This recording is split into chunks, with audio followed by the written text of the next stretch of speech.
Now, before we get into this week's episode of Now About That with James and Sarah, I want to discuss our very first ad, Link. Unlike the traditional business card you have to throw out as you change companies, titles, and even states, Link is the new digital card that allows you to update your information as you progress through your career. With Link, you can share more than just your phone number and email address. You can include information like links to your social media, website, and even a podcast. There are tons of really great options on their website where you can choose from a traditional business card, plastic, wood, or metal, and much more. Personally, I decided to go with the keyring option that has an NFC chip and a QR code where anyone with a smartphone can scan and download my information. With Link, I am able to share my email address, phone number, and links to this amazing podcast along with our website. Follow the link included in the description of this episode and be sure to use the promo code NOWABOUTTHAT at checkout for 15% off whatever you purchase. Not only will you get a great deal, but you will also be helping grow Now About That with James and Sarah, the podcast where two friends talk about whatever. Now, on to this week's episode.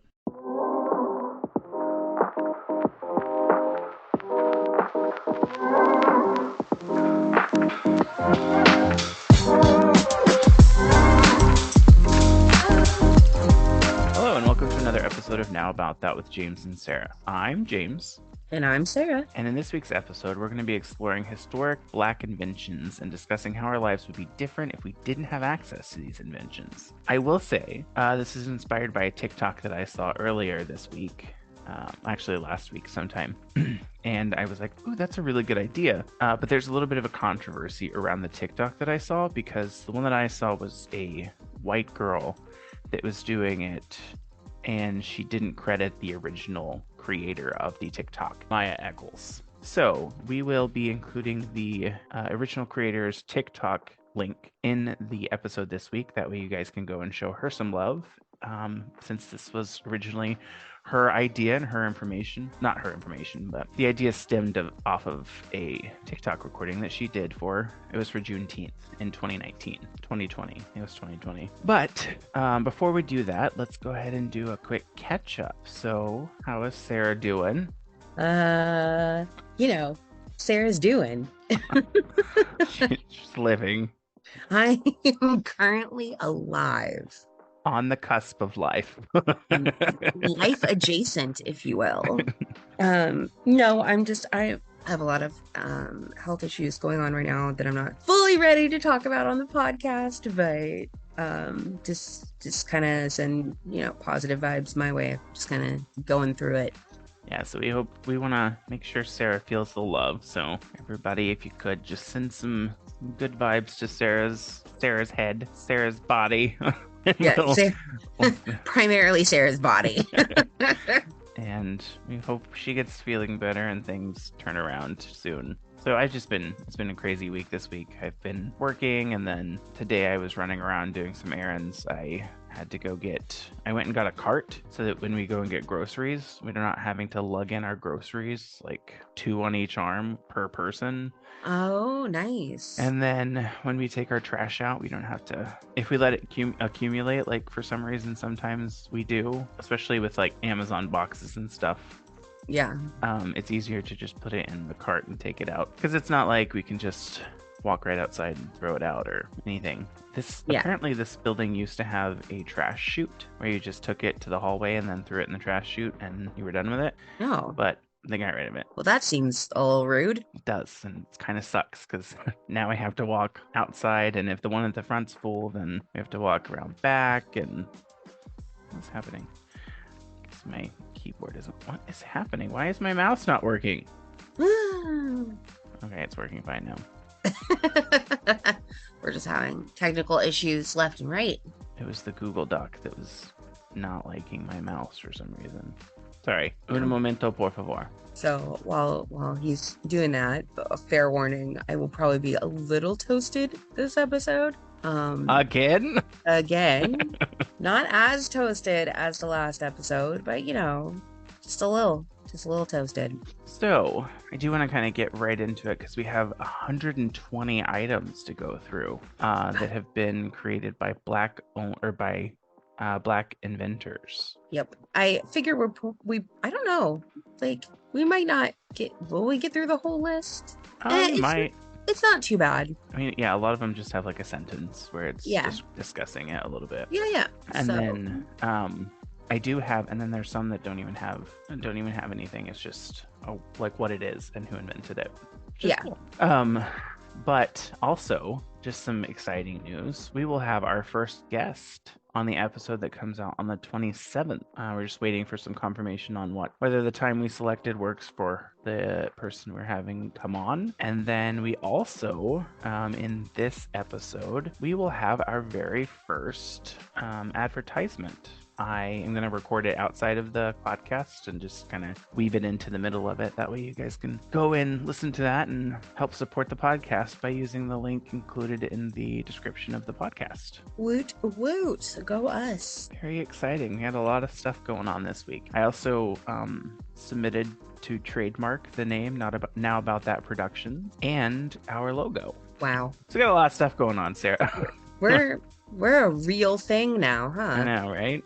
All right, you want to start off the list? Yes, I can do that. Number 1 on the list is the folding cabinet bed, invented by Sarah Good in 1885. And she was also the first Black woman to receive a U.S. patent. That's cool. I wonder if this is the same thing, because I've never heard of the folding cabinet bed. I wonder if this is the same thing as like the Murphy bed.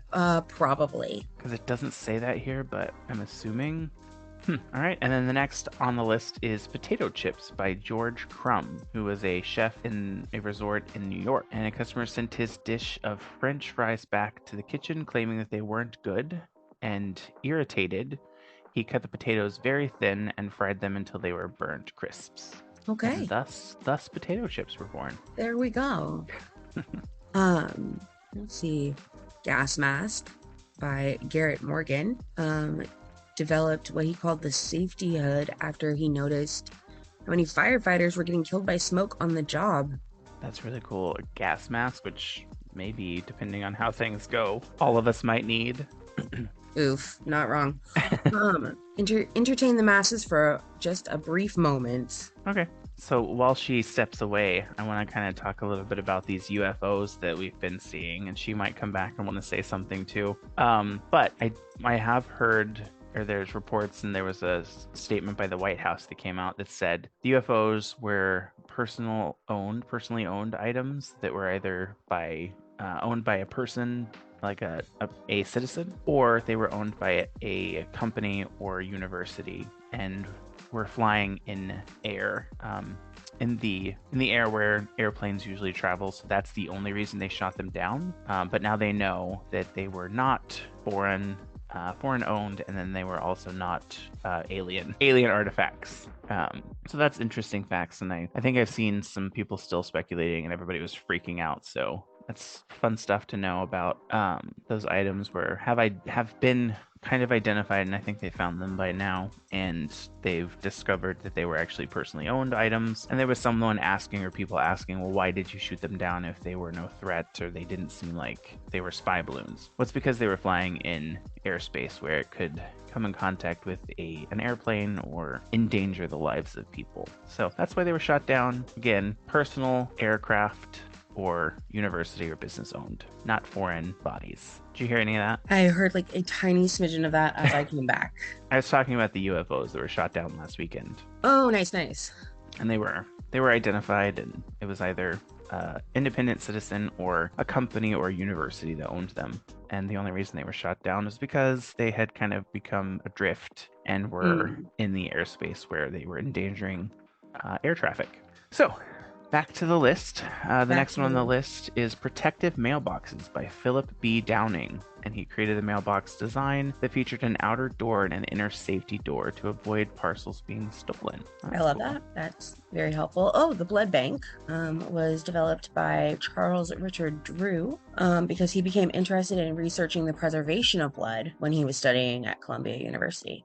Cool. He also discovered the method of separating red blood cells from the plasma and storing them separately. That's a really good thing.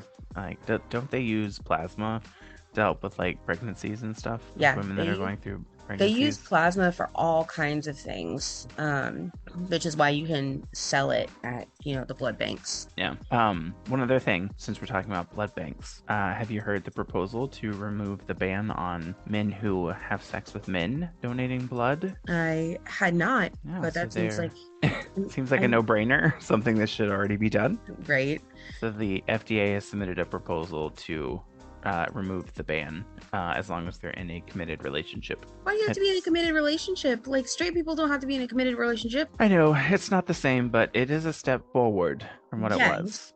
So but it comes celebrate on the the heels of all these other terrible bills. celebrate the wins, Sarah. I'm struggling to celebrate the wins right now. I know. And then the next one, the next one on the list is improved ironing boards. And it was in the late 1900s or 19th century, sorry, by Sarah Boone. A lot of Sarahs on this list. Again, one of the first women in U.S. history to receive a patent. Nice. The next one is the Home Security System by Mary Van Britten Brown. She devised an early security unit for her own home. She was a nurse, and then she and her husband took out a patent for the system the same year. So And they were the ones that finally are commonly used today take various elements from her original design. very cool. Then the next one is the 3-light traffic light by Garrett Morgan, who was the first black person in Cleveland, Ohio to own a car.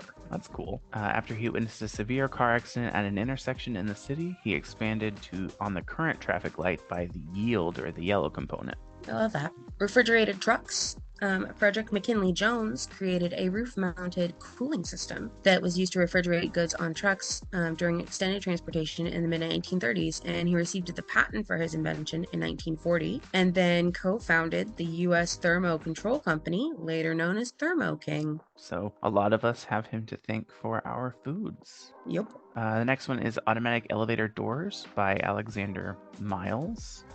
Which took out a patent in 1887 for a mechanism that automatically opens and closes the elevator shaft doors. Jesus. And his designs are still largely used today. That's cool. The electret microphone. So Dr. James E. West co-invented a foil electret microphone, which was less expensive to produce than the typically used condenser microphones. So we wouldn't have been able to do our podcast had Dr. James E. West not invented a microphone, or I guess A version improved. of the microphone. Yeah. And then color IBM PC monitor and gigahertz chip was invented by Mark Dean, and he was co-inventor of the color monitor. And without his invention, we'd still be typing in a colorless interweb. The Super Soaker. This one's my favorite, actually. Like all these other inventions are very important, and I appreciate them. But the Super Soaker is my favorite. That's So, funny. Lonnie Johnson, who was an aerospace engineer for NASA, invented the Super Soaker. So our childhoods wouldn't be the same, and we would not have fun in the summer. The 90s definitely would not have been the same. Yeah. And then the next thing is the tissue holder invented by Mary Davidson. While she was disabled from multiple sclerosis, she needed a better way to hold tissues. So she invented the tissue holder. Peanut butter. George Washington Carver. I don't know that there's some debate on whether or not he was like the actual like inventor of peanut butter, but he did discover like 300 different ways for us to use peanuts in everyday things. Yeah, which we talked about that in the last recording. There was a lot of like, I think there was, I can't even remember what we said, but he used a lot of he used peanuts in a lot of ways. So Like and so many ways. this article says everyone and their dog. My dog actually doesn't like peanut butter that much, so but I do. I enjoy a good peanut butter. I love peanut butter. It's my go-to. And why do I always get these really hard words? Like I don't know. laser faco? Faco? Faco? Maybe? LASER PHACO. Was invented by Patricia Bath, an ophthalmologist and a laser scientist. And she invented the device and technique used to remove cataracts and revive patients' eyesight. So when we get older, thank you, Patricia Bath. Automatic gear shift. Richard Spikes created the automatic gear shift, helping people drive uphill. Thank the Lord. I have Yes. tried to drive a standard or manual car, depending on how you want to refer to it as. I am way too tall, and cars are not set up for tall people to drive manual shift cars. They're not. And everyone can thank George T. George T. Sampson, from in the 1892s when he invented the clothes dryer. Speaking of, I need to finish my laundry later. The dustpan, invented by Lloyd P. Ray. I love that. I actually need to use the dustpan here in a bit myself, so. And then John Purdy created the folding chair, which is used in picnics and school graduations everywhere. And fat people like me hate folding chairs. So thank you, but I will abstain. Golf tees were invented by Dr. George Grant. I'm sure that my aunt would like that fact. She loves golf. I like to golf. I think it's a lot of, like, it relieves some stress, and it's a good way to free your mind. Mainly I don't like, I less like golfing and more like just going to a driving range and hitting golf balls. Okay, that makes more sense to me. And everyone can thank Alfred L. Crail for the invention of the ice cream scooper, because I love a good ice cream, and it's easier to scoop the ice cream with an ice cream scoop than a bowl. Sorry, spoon. I'm just like, wow, you're scooping your ice cream with the whole bowl. Okay. I mean, sometimes I eat it right out of the pint. I was gonna say, at that point, you might as well just eat it out of the container. John Albert Burr invented the lawnmower. He fully made over the lawnmower, apparently, bringing better traction, rotary blades, and allowed cutting closer to buildings.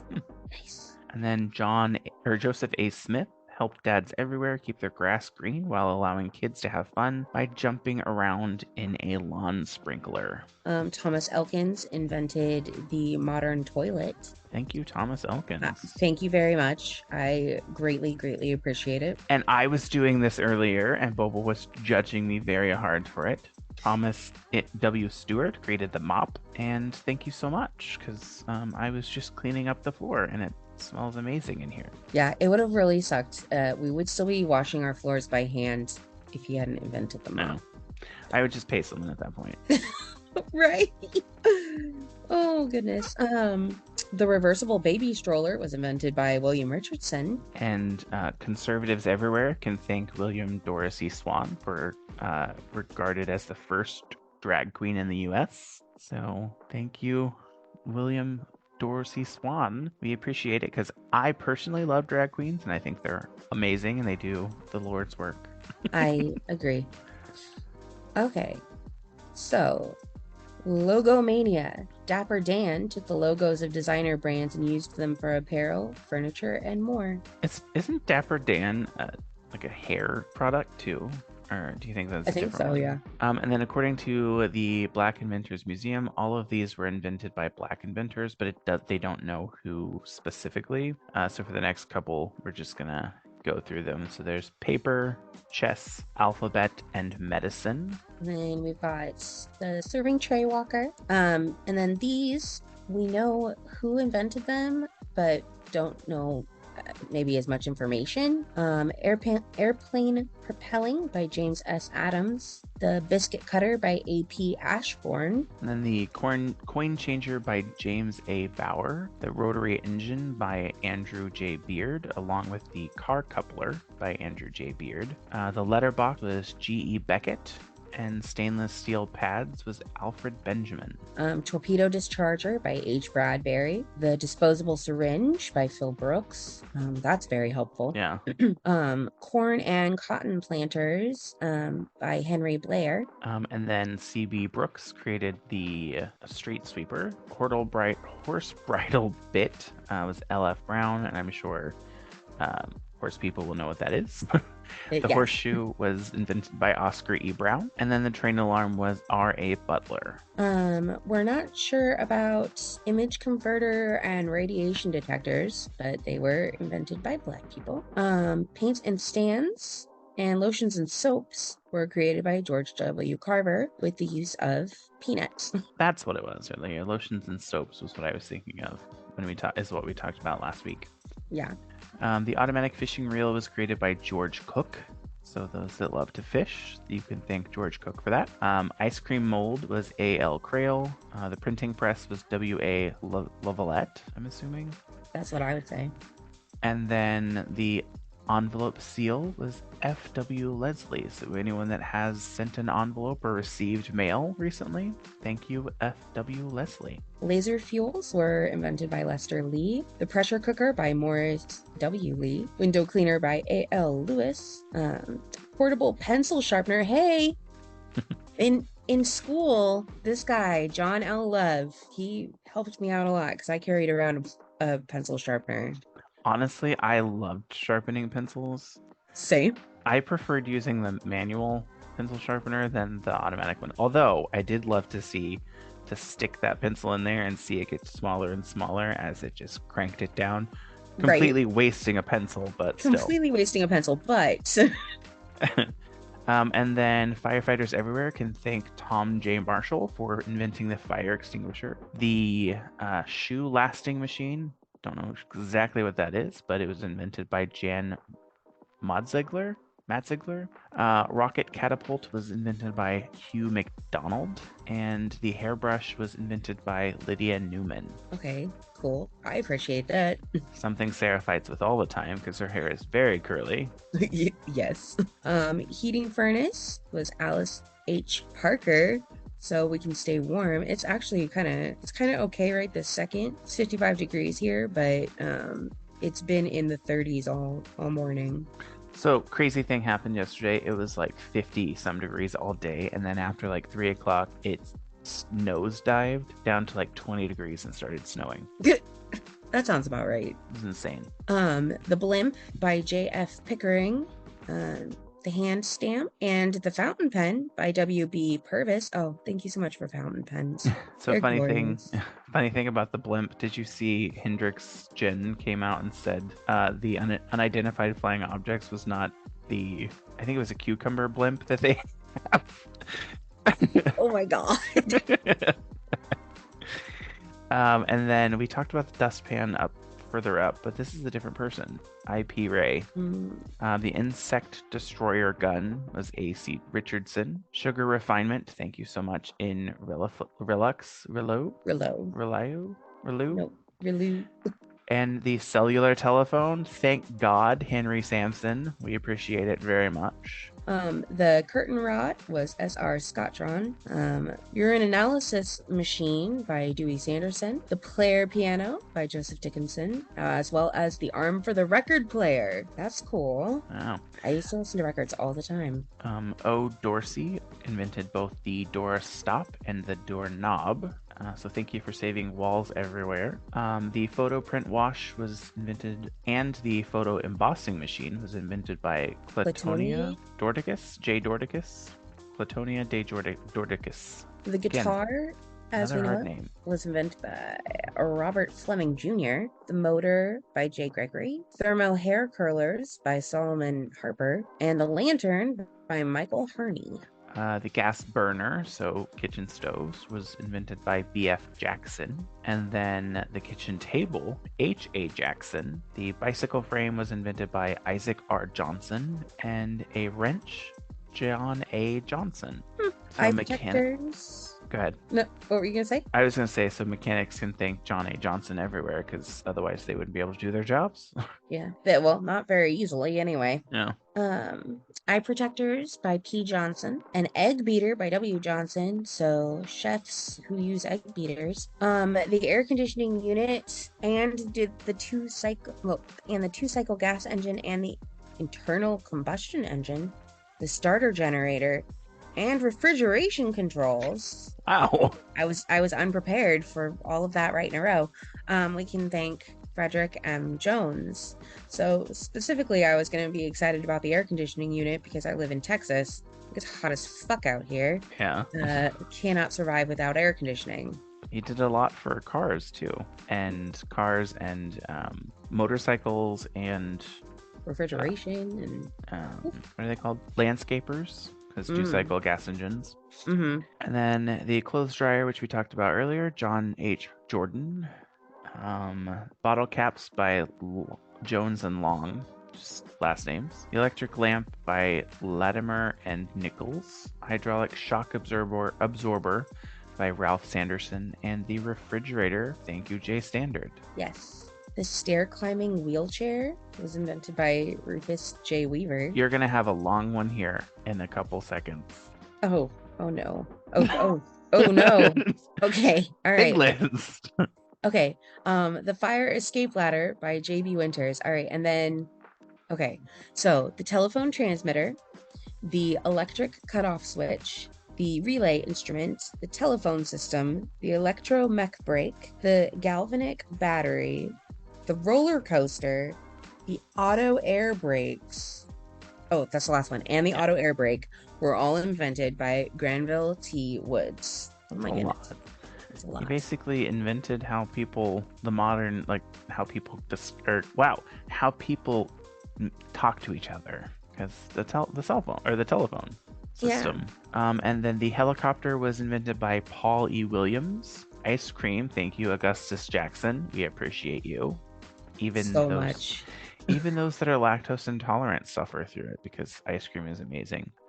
People with heart issues have Otis Boykin to thank for a pacemaker. The Space Shuttle Retrieval Arm was W.M. Harwell. A programmable remote control is Joseph N. Jackson, also a video commander. I don't know exactly what that is. And then lastly, we have on this list the multi-stage rocket by Adolf Shams. Wow. So a lot of awesome inventions that I didn't realize were created by Black inventors. Same. So we have a lot of Black inventors to thank for things that we use every single day, especially like air conditioning, heat, and even the telephone. Yep. And then it's very interesting. Yeah. So it's something on this list that you think you wouldn't be able to live without, except for, like, aside from the air conditioner, you could probably live without them, but it wouldn't be as comfortable or as easy. I don't think I could, man. There's a lot of things on there that I'm just like, I don't know that we could exist without those. Yeah. Like, I drive way too much to not have a lot of the components that were listed that were created by a Black inventor. I'm just like, doorknobs? I don't think I could live without doorknobs.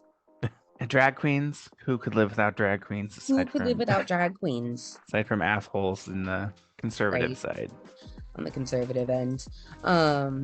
Yeah, obviously we couldn't live without plasma, and the ability to keep blood fresh for transfusions and things like that. Well, do you want to go through this list of the 10 Black inventors who changed our lives? Yeah. So a lot of them I'm sure we just discussed, but this goes into a little bit more details about the person behind the invention as well. Do you want to start off with Madam C.J. Walker? Yes. All right. First of all, Madam C.J. Walker's real name was Sarah, so just as an FYI. And it even says that. I was scrolling down. Philanthropist and entrepreneur, Madam C.J. Walker, real name Sarah Breedlove. Born to a formerly enslaved sharecropper, was orphaned at just 7 years old. After later suffering hair loss from a scalp condition, Walker invented an innovative line of African-American hair care products in 1905 that led to her distinction as one of America's first self-made millionaires. Her highly successful cosmetics company is still in business today. Very cool. And then Thomas L. Jennings was the first African-American U.S. patent recipient. While working as a tailor and businessman in New York City, he invented the process for dry cleaning delicate clothing known as dry scoring. Jennings applied for the patent in 1820 and received his history-making approval the following year. With the money he had earned from his inventions, the formerly enslaved person both donated to abolitionist causes and even reportedly freed his still enslaved family members. That's amazing. That is really cool. Marie Van Britten Brown, who we spoke about a little bit, created an early version of the modern home security system more than a century later. Feeling unsafe due to her neighborhood's high crime rate, the full-time nurse rigged a motorized camera to record her home entryway and project images onto a TV monitor. Also included in her setup was a two-way microphone in order to communicate with visitors without opening the door, as well as a panic button to notify police of any potential emergency in progress. After filing to patent the closed-circuit TV security system in 1966, Brown received her approval in December 1969. That's awesome. First CCTV security system. Yeah. That's really cool. I mean, a lot of us use this stuff today with our Ring system, and if you have a Ring camera on your doorbell or anything like that, you use something that was inspired by Marie Van Britten Brown. Alexander Miles. Anyone who's ridden modern elevators and has Alexander Miles to thank for the stair alternatives. Oh my Jesus. We talked about this guy earlier. He's the one that created the automatic doors for elevators. Prior to his designs in 1867, patent writers had to manually. Prior to his designs, 1867 patent writers had to manually open and close two sets of doors when entering and exiting elevator cars. If a passenger happened to forget to close the one of the doors, subsequent elevator riders risked the potentially fatal fall down the elevator shaft. Because, as the adage goes, necessity is the mother of inventions, Miles created a mechanism that forced both elevator doors to close simultaneously, thus preventing dangerous accidents.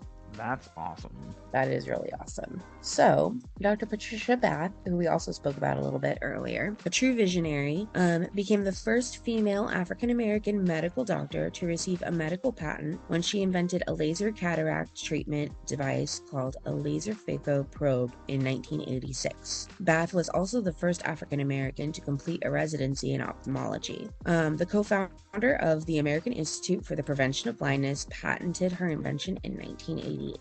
That was the year I was born. That's awesome. The first African American to complete a residency in ophthalmology. That's cool. And then Elijah McCoy, which I don't think we named this person earlier, has 57 patents. Reportedly the namesake for the popular complimentary phrase, the real McCoy. Oh, that's cool. Received over his lifetime the portable ironing board, for which he received patent approval in May 1874, and may be one of the most timeless. As the story goes, having an iron on uneven surfaces frustrated women. As the story goes, having to iron on uneven surfaces frustrated his wife, Mary Eleanor Delaney, and so he created the ironing board to make her life a little easier. McCoy is also the man behind another major invention beloved by homeowners, the lawn sprinkler.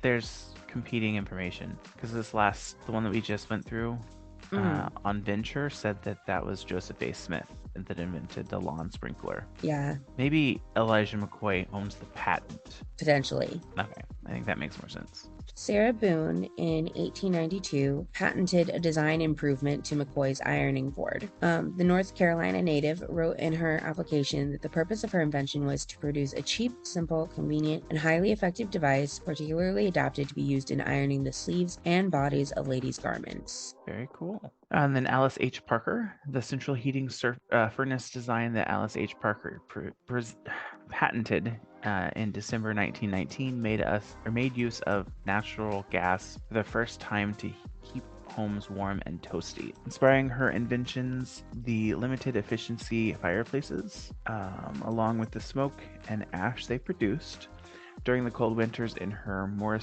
Morristown, New Jersey home.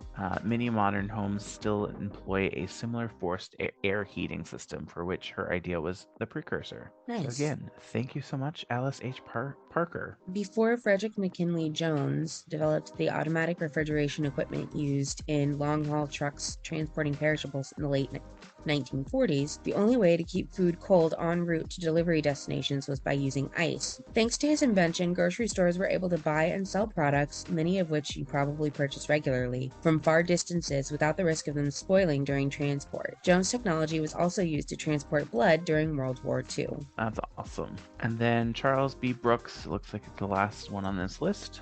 While most people will never actually get behind the wheel of a self-propelled street sweeper, without the Brooks designed truck equipped with trash and debris pushing brushes, city streets would probably be much less clean. The Newark, New Jersey natives' two other successful 1890s patents include dust-proof collection bags and his street sweeper, as well as a ticket punch that collected tiny circular paper discards instead of letting them fall on the ground. Oh, nice. So he's very, very concerned with keeping things tidy. Yes. That's a good man. Yeah. I'm usually concerned with keeping things tidy too, so. Very good. Alrighty. So this other one that we pulled from history, the History Channel, looks like it The has. only thing that it doesn't have in common is with any of the other lists we read is the carbon light bulb filament invented by Louis Latimer in 1881. So the light bulb itself was perfected by Thomas Edison, but the innovation used to create longer lasting light bulbs with a carbon filament came from African American inventor Louis Latimer. Latimer, the son of formerly enslaved people, began work in a patent law firm after serving in the military for the Union during the Civil War. He was recognized for his talent drafting patents and was promoted to head draftsman, where he co-invented an improved bathroom for railroad trains. His successes would garner him further attention from the U.S. Electric Lighting Company, putting him at a company in direct competition with Edison in 1880. While there, Latimer patented a new filament for the light bulb using carbon instead of more incendiary materials like bamboo that was commonly used for filaments. The addition of the carbon filament increased the lifespan and practicality of light bulbs, which had previously died after just a few days. In 1884, he went on to work with Edison at the Edison Electric Light Company.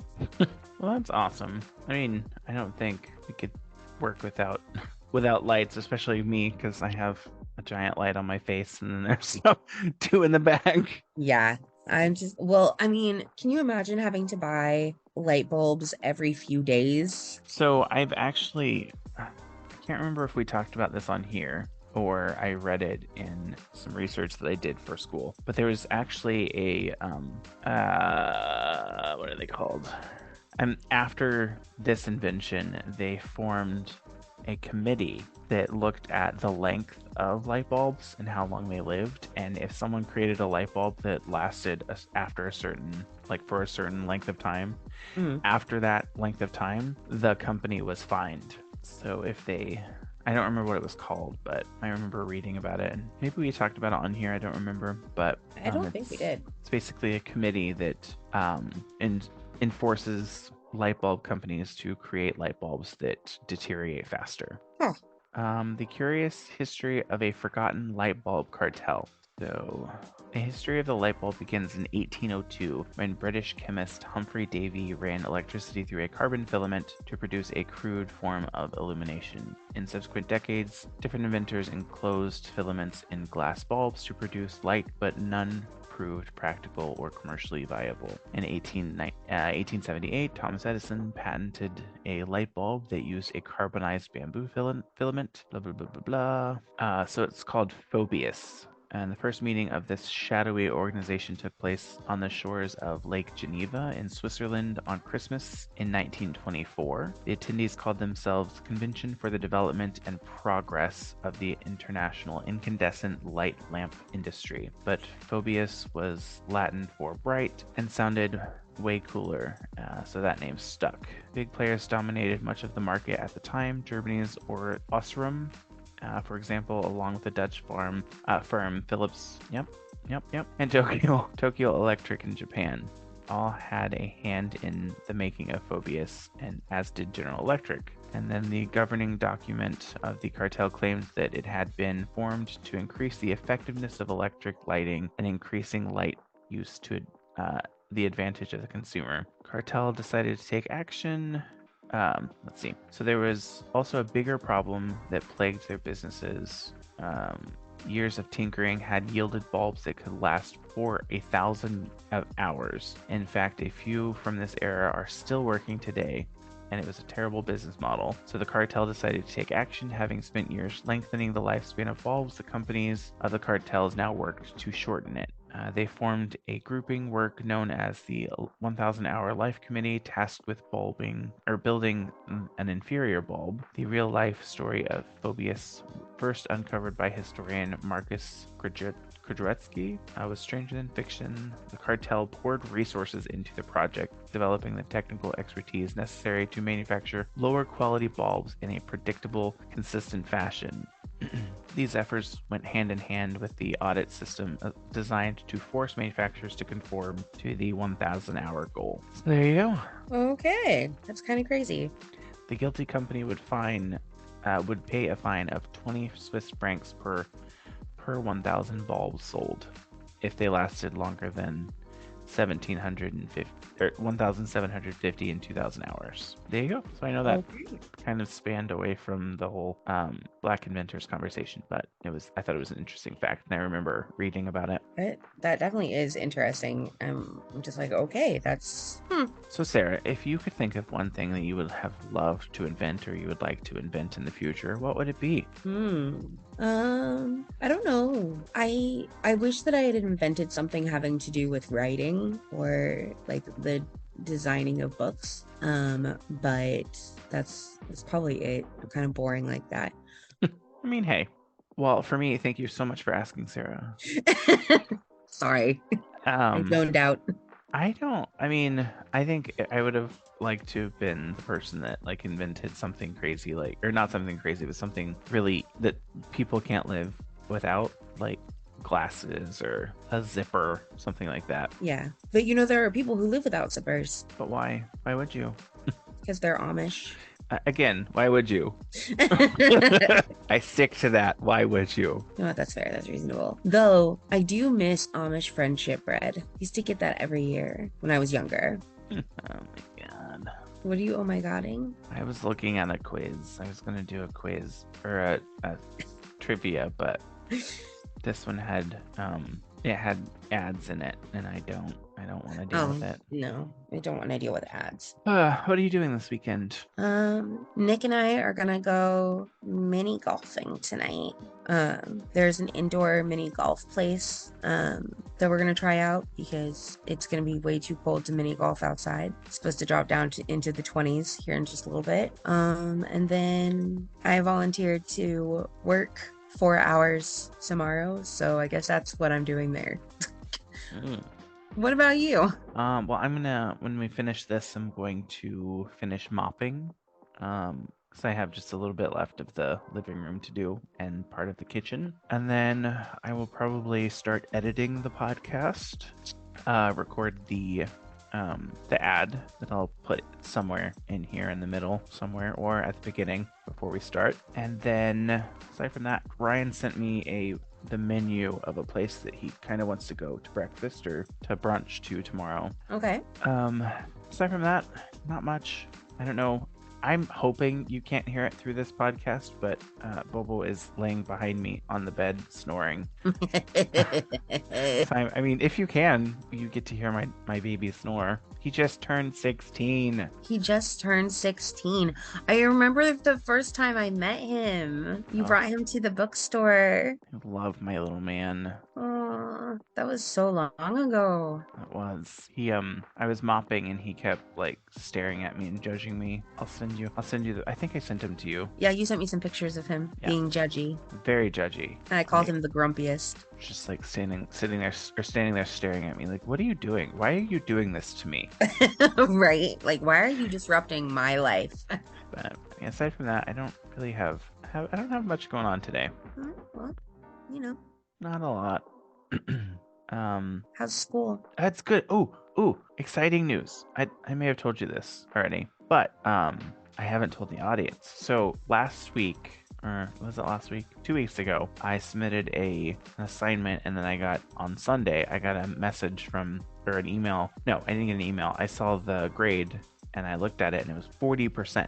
And I was like freaking out because I didn't understand why. And then when I looked, the feedback, she was like, you are missing a lot of the information that was required for this. And then when I looked at it, it didn't save. So it only saved the first 2 paragraphs of the entire 6-page paper that I wrote, and that's all it turned in. So I freaked out. I emailed her and I was like, I don't know what happened. It only turned in the first the first two paragraphs. I am going to quickly reproduce what I did, and then I will submit it later tonight. I totally understand this is 100% my fault. I totally understand if you give me a 10% hit because I'm turning it in late. And she was like, no worries, it happens all the time.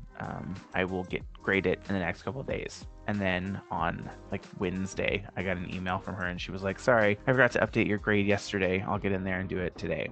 And then like Wednesday evening, I got the little notification on my phone that the grade had been updated, and I got 100%.